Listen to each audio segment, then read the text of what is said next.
చాలామందికి రంజాన్ అంటే రంజాన్ రోజు బిర్యానీ మాత్రమే గుర్తొస్తుందేమో. నాకైతే రంజాన్ మంత్ మొత్తం హలీం హలీం అంటూనే ఉంటుంది. సో ఇంకా మా ఆయన్ని మా అబ్బాయిని పంపించి నా రంజాన్ మంత్లో ఫస్ట్ హలీం అయితే తెప్పించేసుకున్నాను.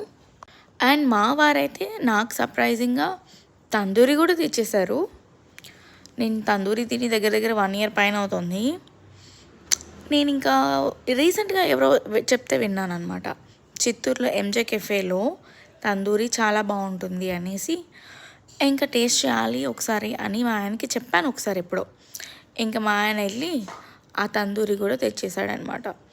ఇంకా ఈరోజు నా నైట్ డిన్నర్ అయితే ఇలా ముగిసిందనమాట, తందూరి అండ్ చికెన్ హలీంతో. చికెన్ హలీం కంటే నాకు మటన్ హలీం అంటే చాలా ఇష్టం. కాకపోతే అక్కడ ఆల్రెడీ అయిపోయింది మటన్ హలీం. సో చికెన్ హలీంతో ఈరోజు సరిపెట్టుకున్నాను అనమాట.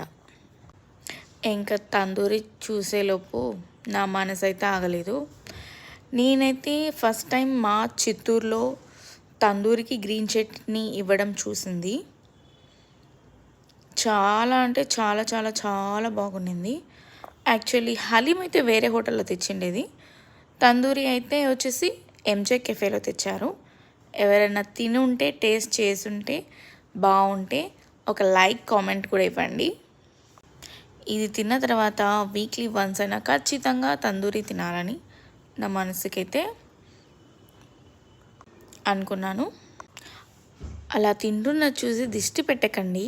నేను అలా తినే చూస్తే మీరు కూడా వెళ్ళి తెచ్చుకొని తింటారని చెప్పి అలా చూపిస్తున్నాను అంతే. ఇంకా నాతో పాటు కూర్చొని మా ఆయన తనకి ఇష్టమైన ఊరగాయ అన్నం అయితే తిన్నాడనమాట. ఇంకా నేను తింటూ మా పిల్లలకి కూడా తందూరి అండ్ హలీం షేర్ చేస్తాను. మా డిన్నర్ అయితే ఈరోజు ఇలా ముగిసింది. సబ్స్క్రైబ్ చేసుకోండి ప్లీజ్.